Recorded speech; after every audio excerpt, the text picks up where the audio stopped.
I'm going live, Chief. We're live? We are live. I just sat down. I know. Well, you came in right on time. Right on. Let's say that's punctual. Punctuality. Right? That's if you're punctual, you're right on time. Yeah, not early nor late. Right? I think right on time is probably still a little late. You think so? Yeah.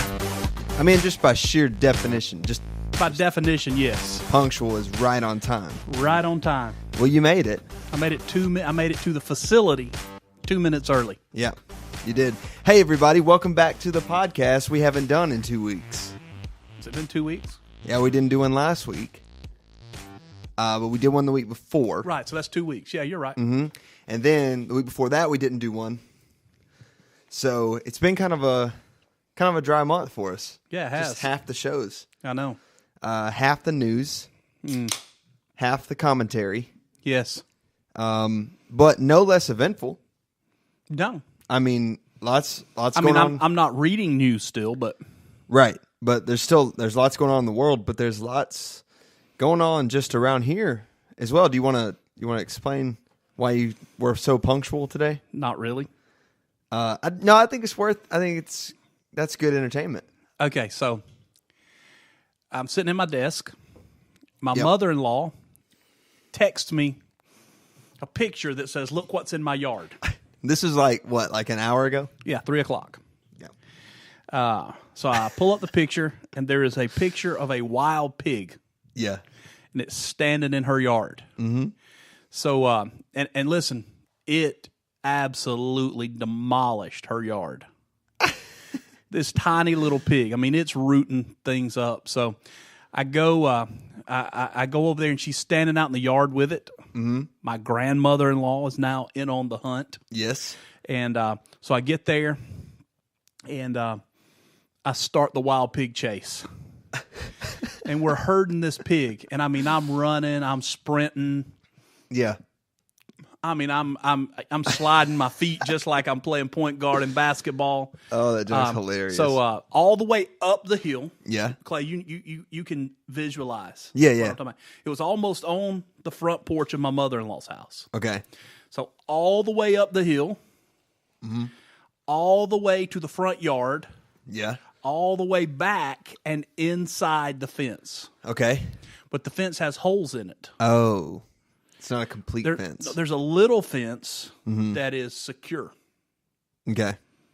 I prayed for the Lord to send me a pig, And it happened today. and it happened today. But I should have prayed, Lord, send me a pig that I can keep, because the pig got out one time, but once again, I got it corralled back inside the fence. Okay. But I was trying to get it in the little fence so that it was secure. So when you left to come back here, what's the It status had of the pig? squeezed back out through the same hole, and I could not find the pig again, so it's gone. So you lost it. Yes, but I probably burned 600 calories, so I'm going to drink this 2 liter of Coca-Cola straight out of the bottle. Wow. Well, that's probably a better story than any news today. It was exciting, eventful.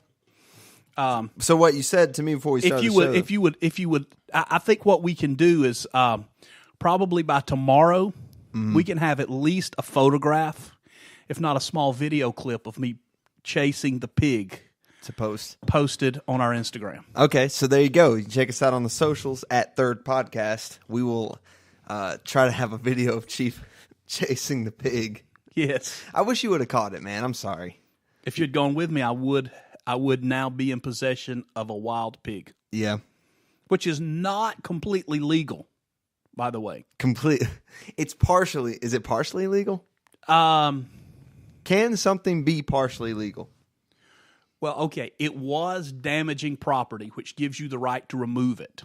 Mm-hmm. But I don't know if I have the right to incarcerate it and keep it. To keep it as your own. Right, because what I was going to do was raise the pig. Mm-hmm. This is a young pig?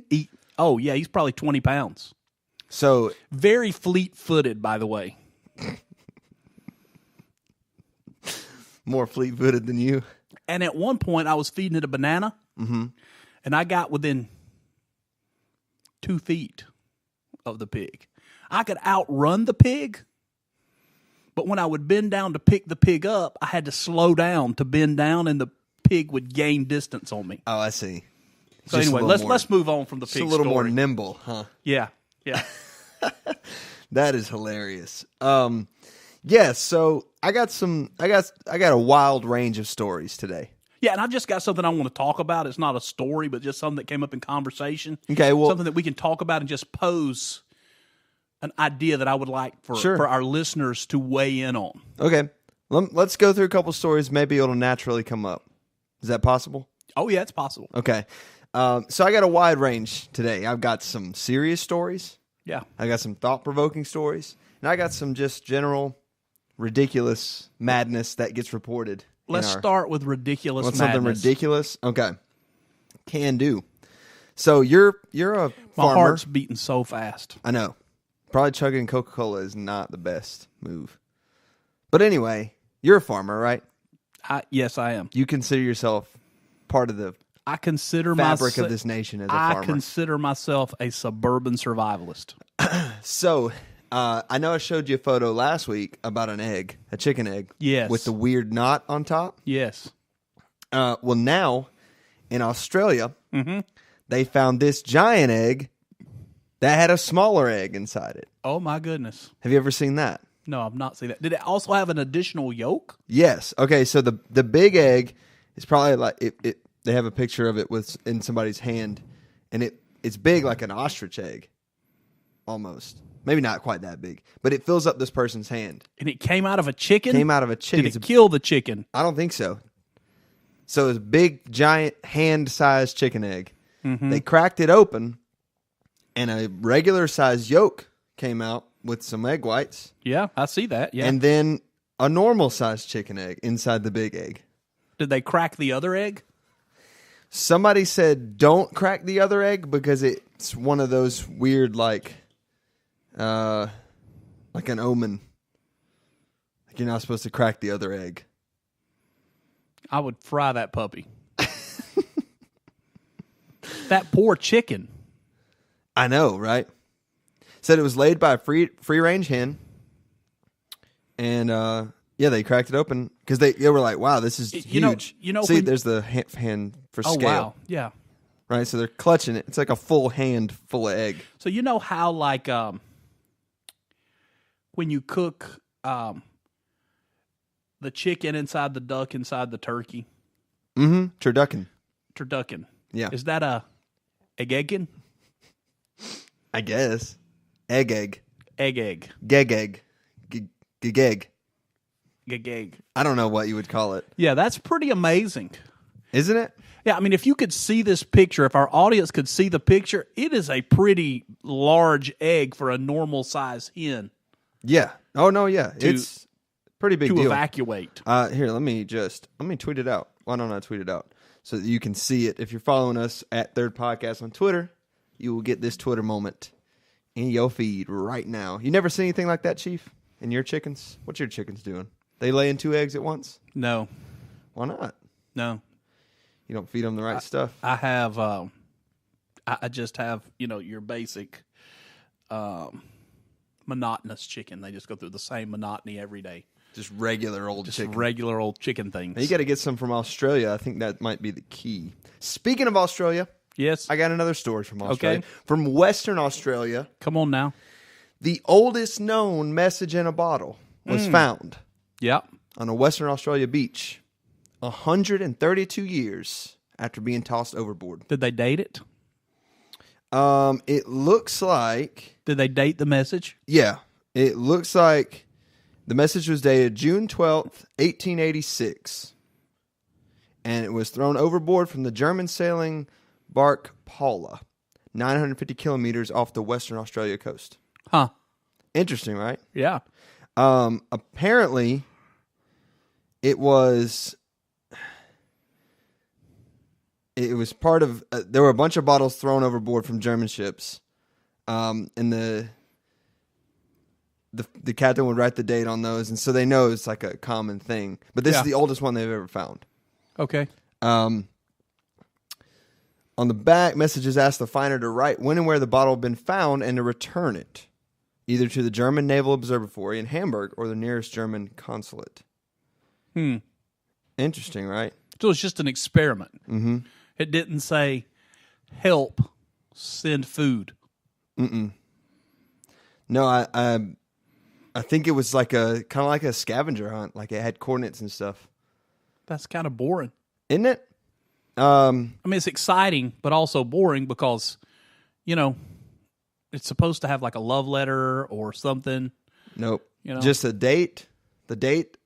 The captain wrote the date, the ship's coordinates, and details about the route. So it was like an exploratory thing.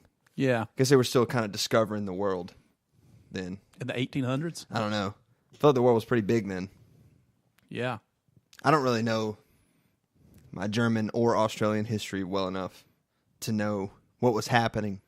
Yeah, I mean, I think it's pretty well accepted by the 1800s that the Earth was round, right?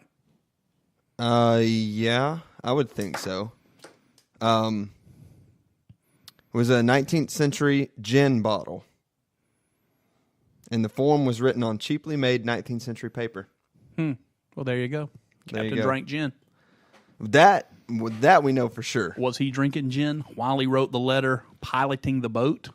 Oh, probably. BUI. Probably. They should send his ancestors a BUI. Well, they got to go take defensive boating. Ship navigating. Yeah, so two stories from Australia there.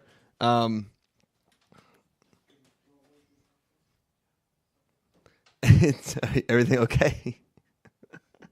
Everything's good. All right, everything's good. So neither of those really brought up your topic. No. Okay, let me just continue on then. Yeah. I want to keep going until I get it because I feel like let's come back home. All right, let's come back to the States with it. Okay. McDonald's, Yeah. our beloved fast food chain that owns the world. Double quarter pounder with cheese. Speaking of quarter pounders, announced on Tuesday that it has switched to fresh beef quarter pounders rather than frozen in 3,500 of the chain's restaurants in the U.S., with plans to expand to more locations in May. Fast food giant's announcement follows its pledge a year ago to roll out fresh beef in a majority of its 14,000 U.S. restaurants by mid-2018. Apparently, this is in response to competition from other chains serving fresh food. Who says that? Is it Hardee's, Arby's, Wendy's? About not fresh, never frozen? That's Wendy's. Wendy's, yeah, yeah. But apparently In-N-Out... Who has the beef? Who has the meat? Arby's has the meat. There you go, Arby's. We have just did a shout out to all of those restaurants, none of which sponsor us, but we are looking for sponsorship. I mean, yeah. Just something. Fresh beef, I'm all for it. I'm all for it, too. As long as it tastes like the frozen stuff that I used to get in my quarter pounder. McDonald's has made a series of high-profile efforts to improve the quality of its iconic menu items, such as removing artificial preservatives from McNuggets and the introduction of the all-day breakfast in 2015. So are the McNuggets flat now? If they remove the preservatives, because I think it was all preservative. Yeah, no, now it's just... Like, chicken. I don't even think it should have been a chicken nugget. It should have been a preservative nugget. Wasn't there a time when they didn't call them chicken McNuggets? They just called them McNuggets. It was just a McNugget because it was undisclosed what actually it was. Correct. That bugs me. I heard that about KFC too when they couldn't call it. There was a period of time when they couldn't call it Kentucky Fried Chicken anymore.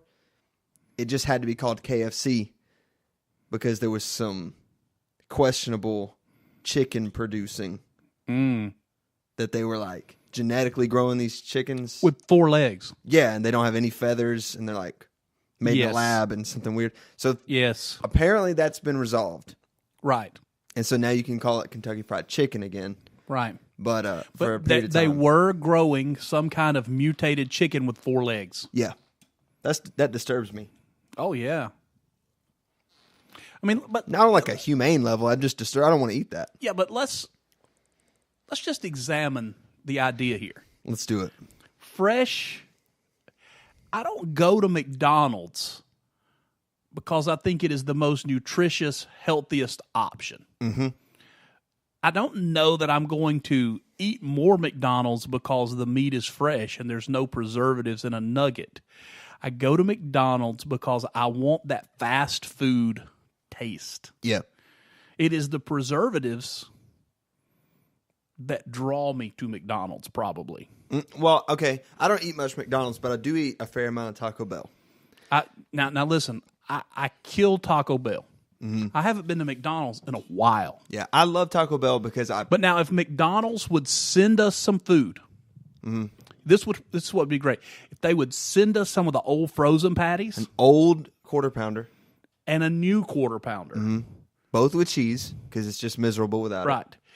We would do a taste test live, a blind taste test live on the show.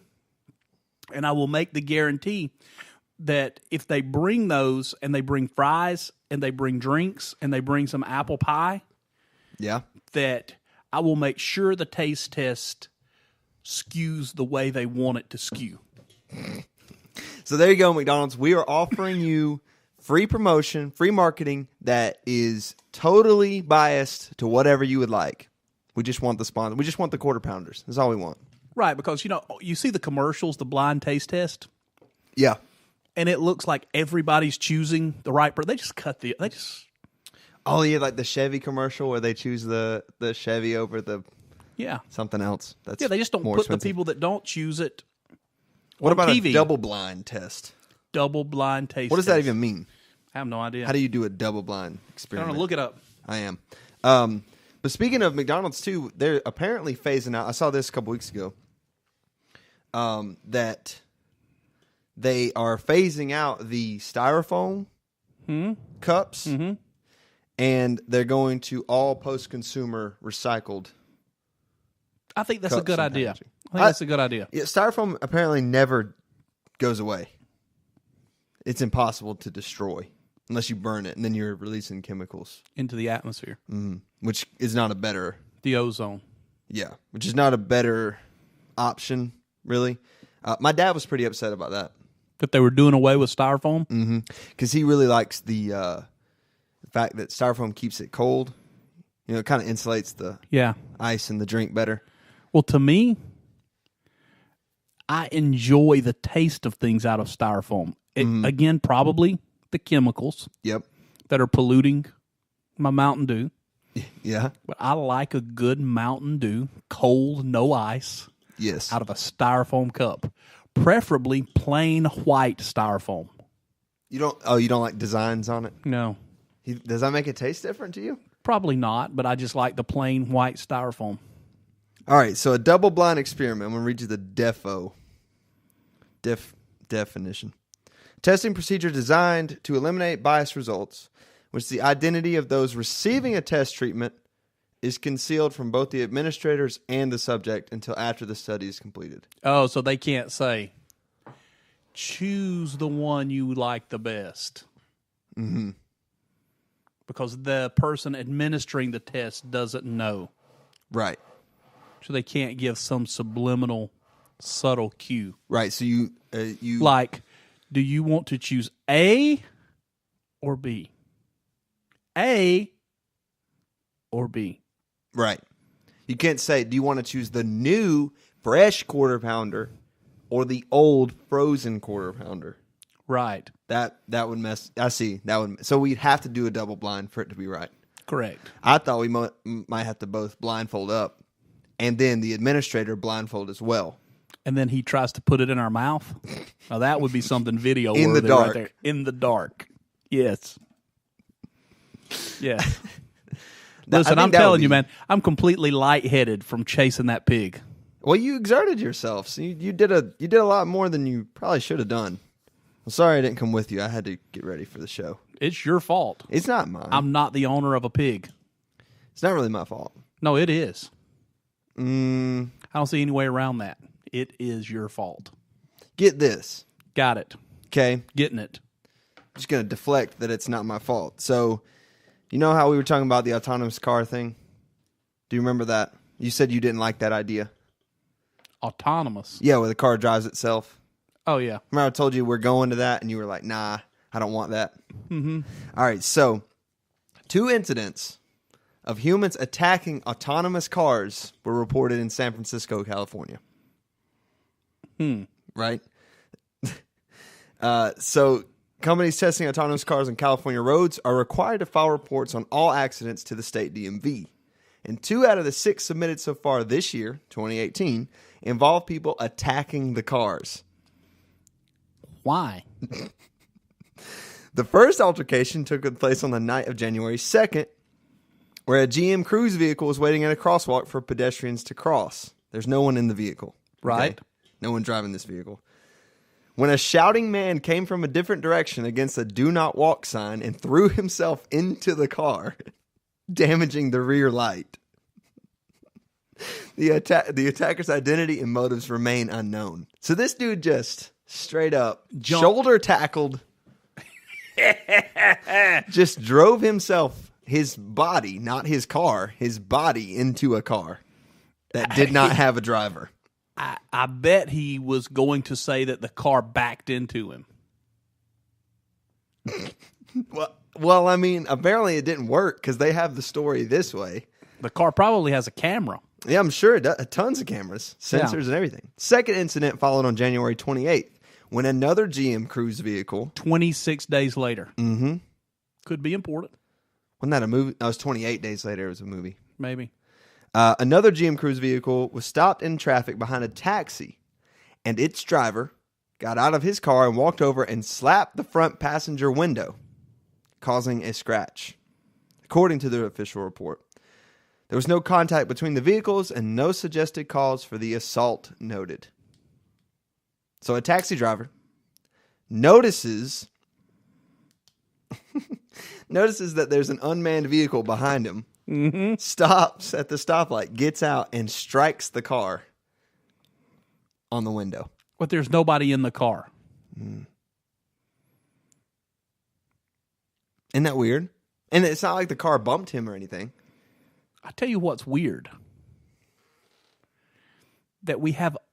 Okay, we're not talking about the car driving somebody around. It's just a test. We have unmanned cars now driving down the road for no reason. Oh, they're testing. It's one of those things where if you put a human in it and it messes up and drives off the coastal highway and kills the human, then you got a huge lawsuit. That's a lot of. I don't know that that's true. Angie, I mean, you would have to volunteer for the test. My wife had someone in her family one time that his job was to test experimental parachutes, and I'm not kidding. What? So he jumped out of planes with parachutes that may or may not work? With parachutes that were being tested for the very first time. I guess I never thought about it, but what else can you do? I mean, I think it's pretty obvious whether it's going to float you down or not. Mm-hmm. I mean, if you jumped out with a bed sheet and it didn't tear from the force, it would at least slow your descent. Yeah. So I don't think it's as dangerous as we initially think. But I guess... But what if you throw the chute and it's not... And it just starts spinning you around in circles? Or yeah, what if you pull it and it doesn't come out? Right. That's what I would be worried about. Yeah. Surely he's wearing like a backup chute, right? That has they to know be. Yeah, works. I mean, surely. The backup chute has to work. Yeah, I would think. It would really skew the data, though. If you got a bad primary chute that's never been tested, and then a dud secondary chute that was supposed to work, that really messes up your whole Is there spreadsheet. a tertiary? A third parachute? That's a third thought right there. A tertiary parachute? I don't think there is. No, because you That'd wouldn't be be a able lot to of move. packs. You would have so many packs. Yeah. I don't think so. You'd So have what to do you strap think? it to a leg and it'd turn you upside down when it deployed. And then slam your face into the ground. all your blood would rush to your head and you'd probably just pass out. And wake up with no teeth and a broken nose. Jeez. So what do you think? These assaults on the unmanned car, the autonomous cars. Well, it baffles me why they did it. I know. There's no answer. But I guess, How many of these cars are out there? I mean, I guess sample size would matter in this. Well, okay. We don't know the exact number without The some reason I research. say that because these things happen to manned cars also. Mm-hmm. Well, there were only 6 incidents involving an accident or crash or anything. So 4 of them 4 of them were normal, like crashes. Yeah, I'm assuming that 4 of them were normal, like car-on-car violence. Yes. Unintentional, of course. The Right. autonomous cars Accident. are not trying to ram other cars. Or are they? I'm just saying. What if? Skynet. I guess what if these cars attacked these 2 guys and then edited the video? Booyah. Yeah. Submitted the data so it looks like these guys erroneously attacked them. There you go. I don't know. No, I think people are just nuts. I think people are just afraid. They're just waiting. Biding their time. Until they can take over the world. So you think these guys were trying to get the jump on the robots? That's what it is? I think they went back in time. With the people or the cars? I don't know who you're referring to now. people. Okay. To try to stop this madness before it happened. That would be a great movie. You mean to tell me that a guy came from the future To slap a car window. or shoulder tackle the rear brake light? Yeah, because when they got here, they realized that their guns did not come back in time. That's just a terrible time travel system. They really need to work on that in the future. Listen, we're being completely ridiculous today, aren't we? You told me to start ridiculous. Okay, let's get serious. All right, let me shift gears then. This one's really shifting gears. Okay. France. Our friends across the pond. Home of the fries. Okay. Yep. The French government is to create the new age of consent law to 15 years old. So, they decided this after 2 high-profile cases involving 11-year-old girls. She said the new law will be presented to the Council of Ministers on March 21st. Current laws criminalize sex with children under the age of 15, but prosecutors must prove that the act was forced. 2 cases involved the 11-year-old girls provoked outrage in France after the alleged perpetrators were acquitted of rape. In November, a 30-year-old man was cleared of rape after the court found that the victim had not been subjected to constraint, threat, violence, or surprise. In the other case, a 28-year-old man, also accused of raping an 11-year-old girl, were downgraded to sexual relations with a minor. They said that the French president wanted to set the age of consent at 15. She had expressed the same preference on many occasions. We want to fix an age in the law which it is always forbidden to have sex with children. So okay. So they're not, are they lowering the age of consent, or are they just making anything under that age rape? Anything under 15 will be criminalized. Okay. Yeah. But according to what you just read, 15 is the current age of consent. Read it again. Current laws criminalize sex with children under the age of 15. But prosecutors must prove that it was forced. Okay. For it to be criminal. Now, whether it was forced or consensual, under 15 is criminal. It's criminal, right. Yeah. Okay, yeah, I understand, but they're not lowering the age of consent. No, the age is staying the same. Right. But now, instead of anything under, actually, I guess they're raising. They're actually making an age of consent, because it sounds like these other cases with these 11-year-olds, they were downgraded because they had not been subjected to constraint, threat, violence, or surprise. Surprise. So, I mean, I don't know how that works. Were they convinced? I don't know what they're saying there. So now it's a crime, regardless. Regardless. Yeah. Okay. So, At 15 years old, they have consent to become. They have the right to consent to be sexually active, but they can't drive. They can't vote. They can't do any of those things. Yeah.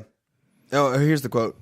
We want to fix an age in the law below which it is always forbidden to have sex with children, below which it is always considered rape. So now it's rape. Anything with someone under 15 is rape regardless of consent. Which we call it statutory rape here. That's weird that didn't exist. Yeah. There. It is. In 2018. Yeah, it is weird. Isn't it? Does that spark your topic? Well, a little bit about it being 2018. Okay. But really, there's not a good bridge to... Okay. No, let me keep going then. Yeah. Let me keep going. How about this? Let's go over to our Korean friends. Okay. We haven't talked about North Korea in a while. You and I. I think I heard something about this. North Korea signals willingness to denuclearize, according to South Korea. North Korea's leader, Kim Jong-un, has told South Korean envoys that he is willing to negotiate with the United States on abandoning his own country's nuclear weapons. Mr. Kim said that he would suspend all nuclear missile tests while such talks were underway. He's looking for an Iran deal. President Trump reacted with guarded optimism to the news, which potentially represented a major diffusing of one of the world's tensest confrontations. So, yeah, I mean, the South is talking to the North now, and now it's the nuclear stuff suspended. I think he also promised not to use nuclear weapons on the South. I didn't read that one, but that would make sense. So, you think he's just looking for money? Looking for a deal? Yeah, I think that what has finally happened is all of the sanctions have finally made their way up the ladder high enough that he's beginning to feel it. And it affects his life now. Yeah. I don't think these sanctions affected the most common person in North Korea at all because they were already starving. Sure. So now it's working up. When you give your military days of leave to go forage for food, right, your people are in bad shape. Oh, yeah. Trump is not going to write the guy a check for $1 billion in exchange for him stopping his nuclear program. Interesting that this comes right on the heels of the Winter Olympics. Sure, sports brings people together. It really does. It really puts us all on the same playing field. Yeah, all races, nationalities, which kind of segues me. Oh, okay. Yeah, we made it. Guys, we did it. Listeners, we did it. Basically, we have, race tensions in our country in 2018 are still at an all-time high.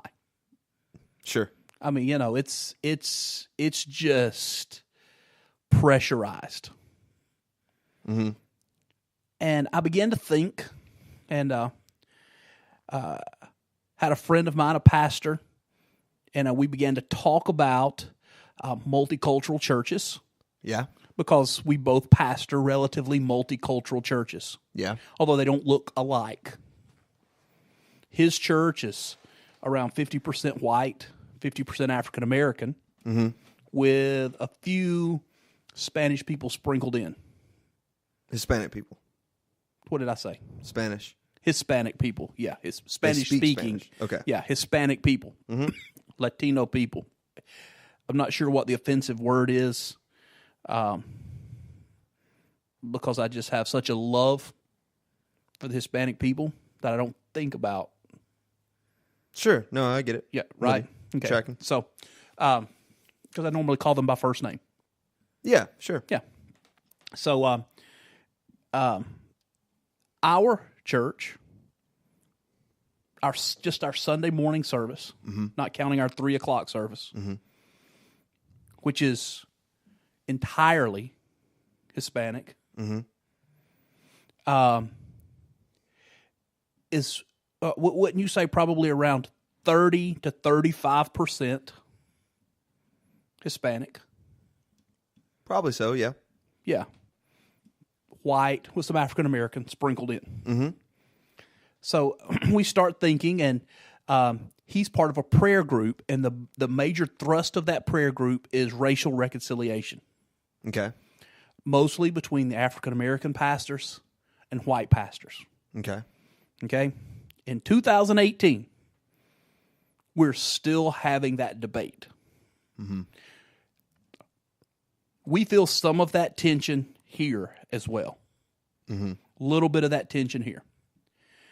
My question, which brought me back to a conversation that my daughter, my oldest daughter and I, who's in college now, when she was in high school, she had a class, maybe, I don't know, a history class, and they were covering that span of time during desegregation.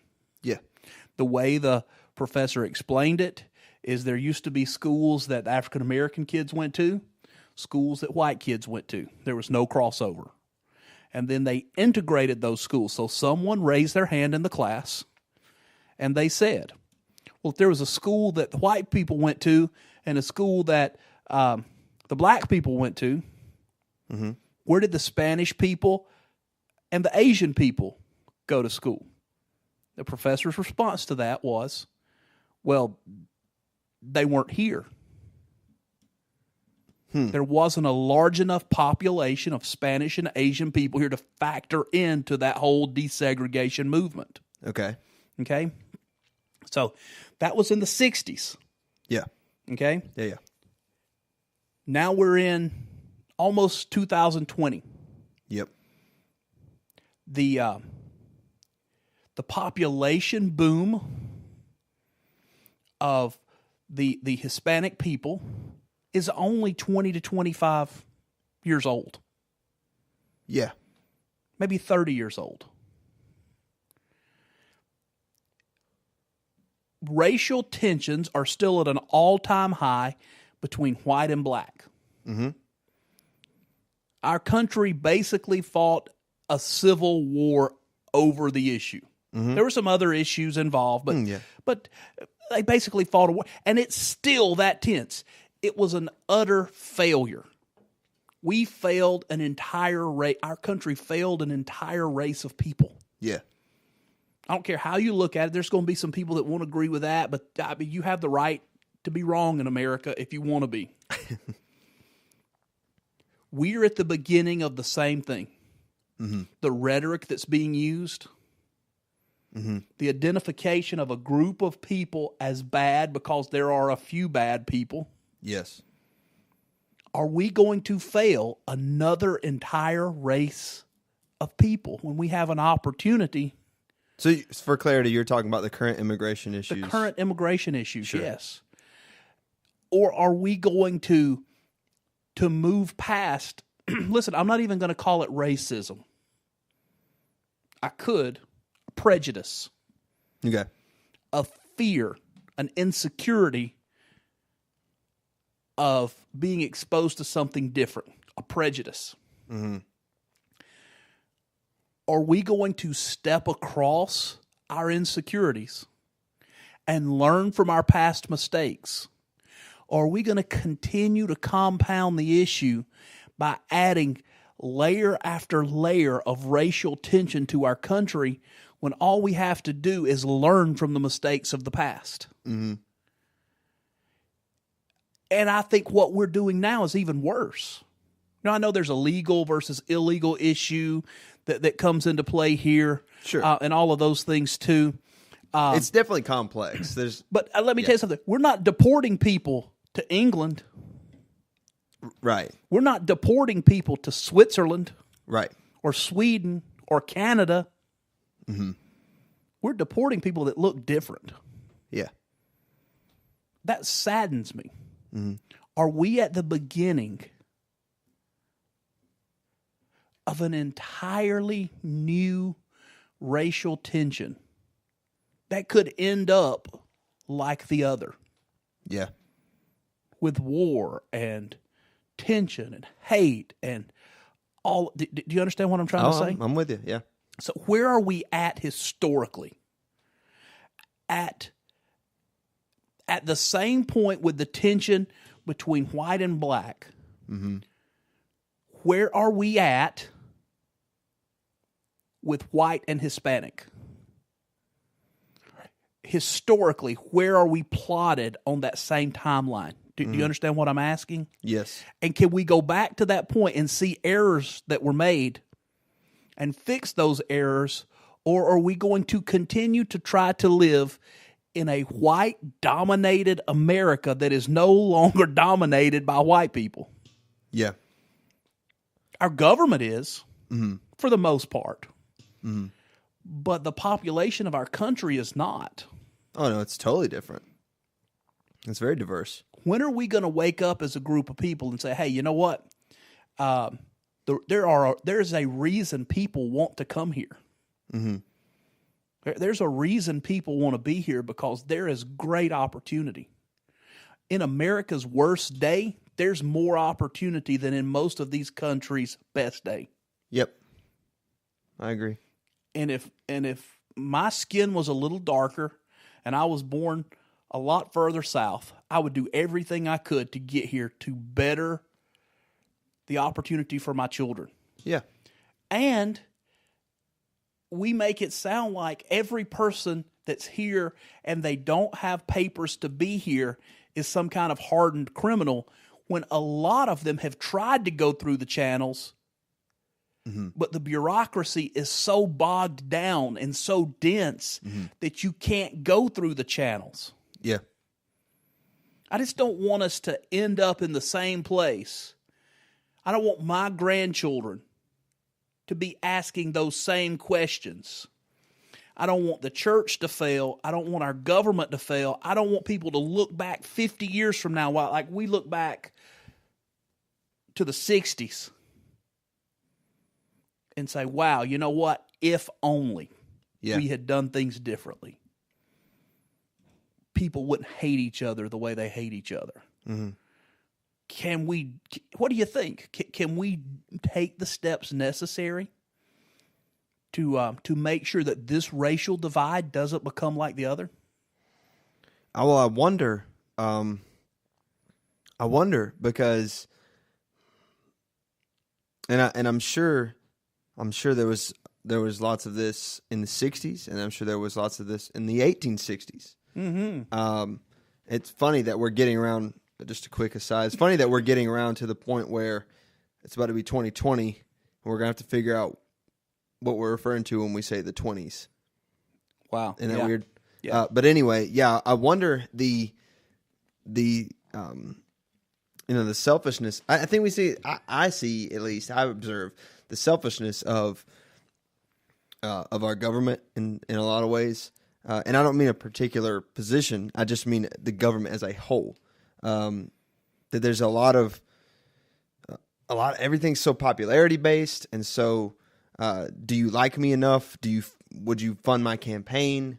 Would you can we make a deal? How can I get something out of this personally, or how can my family get something? And there's a lot of, and I think how do we get past that? That's the question. I mean, how do we get past the selfishness of trying to boost ourselves? And I don't mean us as a race. I just mean any person. It seems like you rarely get into politics now to make a change for the better. You get into it as a career opportunity. Yes. As an investment to build your personal wealth, or to expand your own agenda, or the agenda of those who are willing to line your pockets. Right. And can we get past that? I mean, at the root of it, is it about race? What is the root? Or are we just about ourselves? Wow. Are we each just trying to expand our own kingdom and our own wealth and our own power, can it? Is everything symptomatic, I guess, of something deeper? Yes, and I don't mean to diminish the problem of prejudice or racism, because it's real. Yes, it is. It does exist, and it's a prevalent it's at the forefront of our society. It's a problem. But the question you're asking is prejudice and racism a symptom of selfishness? Yeah. Or self-centeredness? Yeah, and if so, or if it's another deeper, more deep-seated, rooted problem, how do we combat that? Because we can treat the symptoms. Right. But then it will just manifest as something different later. Sure. We figure out immigration, okay? Let's say we figure it out. We figure out racism. Let's just say, we figure it all out. And we all unify as Americans, or we unify as the church, as Christians, or we unify just as human beings, however we want to unify as a society. Right. If the selfishness remains, it just manifests as something different. Sure. So, I don't know. I mean, can we ever get past it is kind of the question. Is it symptomatic of humanity? Yeah. Is it just something we have as a species? And I don't mean biologically, because obviously my lens is, as much as I can be, I like to make it biblical. So that's the lens I try to look through. Sure. So is it just symptomatic of sin and of the brokenness of the human race? Because I think these are age-old problems, because they existed racism and slavery and prejudice has existed far before the Americans. Right. I mean, and far before the West. Sure. And I mean, even when we look at the church, these issues exist in the church. Oh, yeah. But they also existed in the early church. Mm-hmm. My buddy and I, we were talking, and Peter goes in Acts chapter 10. Yeah. And he just seemingly busts this whole thing open. Mm-hmm. And he crosses over. He goes into the Gentiles' home. Holy Spirit falls. It seems like the racial divide is then gone spiritually. Mm-hmm. But then we continue to read, I think it's in Ephesians, where Paul chastises Peter because he's back eating with the Jews. Galatians. Yes. Yeah, Galatians. Sorry, I missed that. Yeah, Galatians. And he's like, man, why are you doing that? Yeah. So he reverted back. Mm. So, I mean, these are not new issues. They're not 200-year-old issues. Oh, no. Far older than that. They go all the way back to not long after creation. Yeah. Yeah. So, yeah, I mean, I don't think it's something that we're ever going to completely solve. But can we not make a complete mess and a disaster and add to the tension? I would hope that we learn from our mistakes, and that we can. I think the commentary on it is good. I think having these conversations, and just because I think that's a large part of why things never get solved, is because they end up swept under the rug, or they're claimed as fake news. Right. I don't know. I'm just saying. When we say that about everything, we don't end up doing anything. And a lot of times when we say that, we call anything opposed to our own slant, our own scope, our own agenda fake news. Yeah. Which is just childish. Right. And I'm not even just calling out the president. No, I mean, lots of people do it. He coined the term, so to speak, but it's been used across all platforms now. Mm. I don't have to be responsible for anything anymore because that's just fake news. Mm-hmm. And and that opens the door for more hate. Yeah. Miscommunication.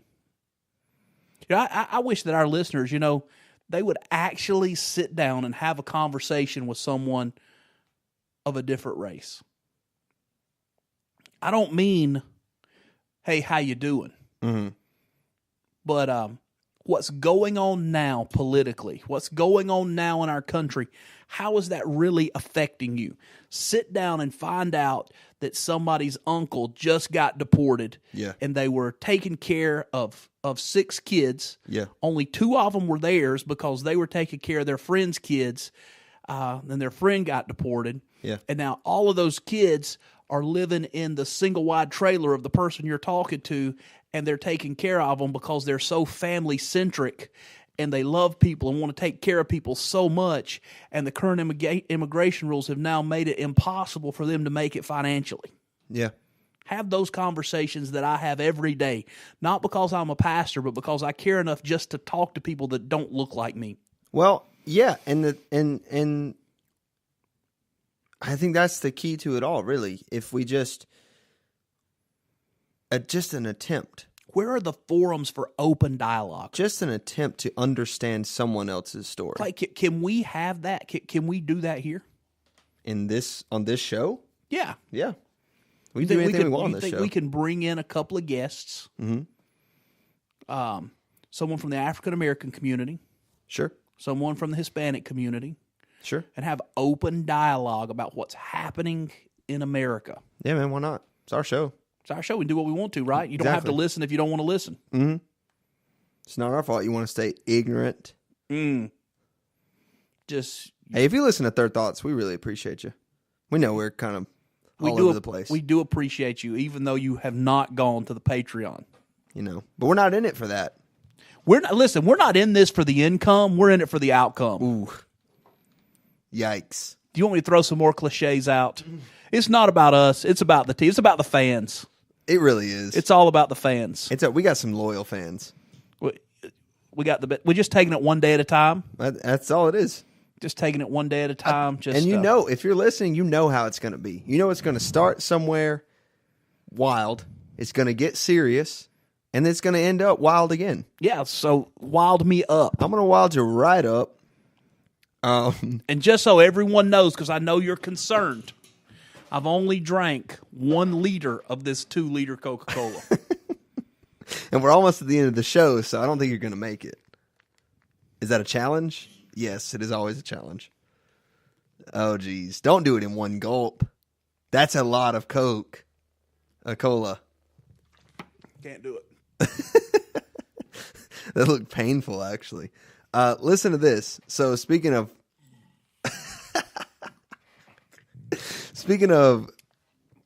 world issues, okay? Speaking of a world issue, Lego. Leg-o my ego. Not Ego, but Just Lego. Lego. The blocks. Yeah, snap together. The company said sales and profits have fallen for the first time in 13 years, blaming the weak performance on having to sell off excess stock. Lego made too many Legos, and now they're behind. There's a deeper meaning in there. They made too many of a good thing. Wow. And Too now, much of a good thing, like that last sip of Coke. That's not a sip. You cannot define what you just did as a sip. That was definitely a gulp. At least. Almost a chug. If you'd finished it, it'd have been a chug. I don't have it in me. Yeah, there wasn't enough room to get 2017 toys into the stores, and the toy trade is driven by newness. Interesting. There's so many life lessons in this story. I know it's ridiculous. Lego Group chief executive said there was no quick fix, and it would take some time, in quotes, to grow long term. The weak performance comes after Lego cut 1,400 jobs worldwide in September, saying the business needed a reset. So I want to perspectivize this. I have some numbers too. You know how I like numbers. Yeah, go ahead with the numbers. Okay, Lego in numbers. 75 billion bricks are sold annually in over 140 countries. There are 915 million ways to combine 6 2x4 Lego bricks of the same color. How many? 915 million. Wow. 700 million Lego tires are produced annually. 19,000 employees from over 80 countries are employed by Lego. There are 3,700 different types of Lego bricks. Yeah. There are 130 Lego brand retail stores around the world. And there have been, this is a big deal for such a corporation. Because Lego's huge. Yeah. I mean, obviously, we just read the stats. It's massive. There have been 0 product recalls since 2009. Wow. How many other mega corporations haven't had any recalls in almost 10 years? That's just crazy. Isn't it? So Lego they sell 75 billion bricks in a year. So they made like 76 billion last year. Too many. In 2016. And they couldn't get all of the new 17. And they couldn't get all of the new bricks in the stores because the old bricks were still there. Yes. And the toy market is driven by new. Yes. And because the old was still there, they couldn't get the new in. What I would do if I were Lego,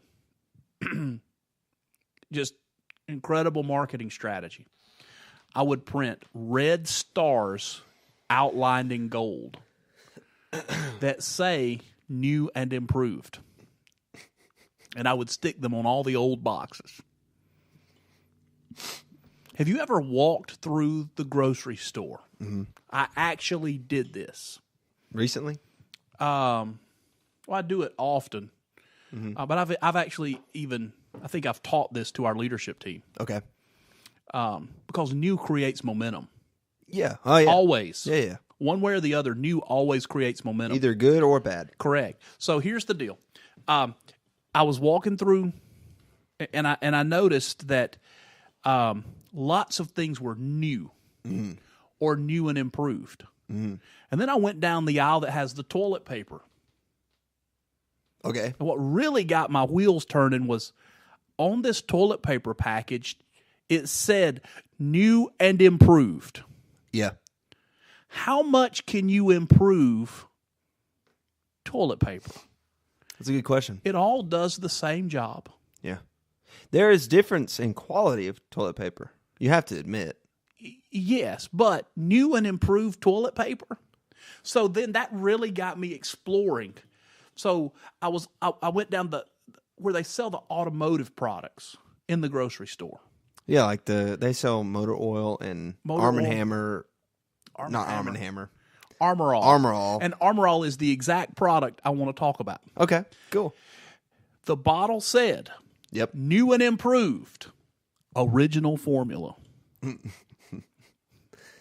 But you know, companies do that, though. But how can you have a new and improved original formula? If it's the original formula, it's the original formula. If it's new and improved, it's no longer the original formula. Yeah. But that goes to show you that new does move things. New and improved moves the needle. Oh, yeah, definitely. So Lego should start creating 74 billion bricks and create a market shortage and then come out with new and improved. Yeah. Don't make a new Lego Millennium Falcon. Make a new and improved Lego Millennium Falcon. Because really, if you wanted to be really honest about it, you just have to change one brick. Correct. Just color one a little bit different. Make Han Solo's face a little more detailed. New and improved. Make Chewbacca Wookiee hair a little more detailed. Make it so the landing gear doesn't fall off every time you set the Millennium Falcon down. The Millennium Falcon is a really expensive set. Yeah, I know. It's like $1,000. Have you seen the price? The price of Legos is astronomical. It's crazy how much Legos cost. I guess that's why I never got Legos as a kid. I had a few. I used to ask and ask and ask for this thing called an erector set. Yeah, I remember that. Yeah, it's like the steel that you put together. Yep. Never got an erector. I got Lincoln Logs. I love Lincoln Logs. But, you can't do with Lincoln Logs what you can do with Legos. No, or the erector set. Erector set, the reason I know about it is not because I ever had one, but it's from, was it Sandlot? Where they use the erector set to get try to get the ball back over the fence. Yeah. That's how I know about it. And these toys, Bionicles. Yep, that's Lego. That's Lego? I thought it was a spin-off of the erector set. No, the Bionicles were Lego creation. What am I thinking about? Where they have the electric motors on them now and all of those things. Oh. And now, it used to be the erector set, you had a little fishing rod handle. Yep. And, and you could reel it. But now they have electric motors that run and move. And that's not Roblox. Is it Roblox? I don't know. Well, I don't know. I don't either. But it doesn't matter. I don't even know how we got here. I don't know the point I was making. Just think about it. Just think about the Legos. Yeah. It's just too much of a good thing. Too much. Don't do so much new. Here it is. Don't do so much new that you can't take care of the things you already got going. Right. One song a month. Right. Don't. Yeah. That's it. That's the message I want to leave you with if you're listening to Third Thoughts. That's my third thought. I thought about that 3 different ways, and what I came to was that. Don't do so much new that you can't take care of the current. I agree completely with that. Hey, we appreciate you listening. If you've been with us live, we'd love to know that. We'd love for you to join us again live next week. We're trying to get back into our original schedule. Life is just crazy. And we know yours is too. We know Third Thoughts is it's not really a show that could be syndicated because we're very particular. All of our stories are current and kind of tied to a time. I'm expecting a syndication deal just any day. But if it does happen, that would be excellent. But if not, and probably not, you can go back, you can listen to previous episodes on any of your favorite podcast content platforms, I suppose. You can get us on Apple Podcasts. You can get us on Google Play. You can get us on YouTube. You can get us on Spreaker, of course, who broadcasts us live every Tuesday at 4 p.m. Thank you, Spreaker. Spreaker is awesome. They're doing the most, doing the best. If you are beginning a podcast yourself, give Spreaker a try. Spreaker a try. Give Spreaker a try. It's not that expensive. It's got a lot of useful tools. They don't sponsor us. We just enjoy the product. So we're just speaking good things about good people. Yes. And if you live here in the area around our studio and you see a 20-pound black wild pig, let us know. I would like to come chase it through your yard. The search for the pig is on, and we are out. I bet I burned 7,000 calories chasing that pig.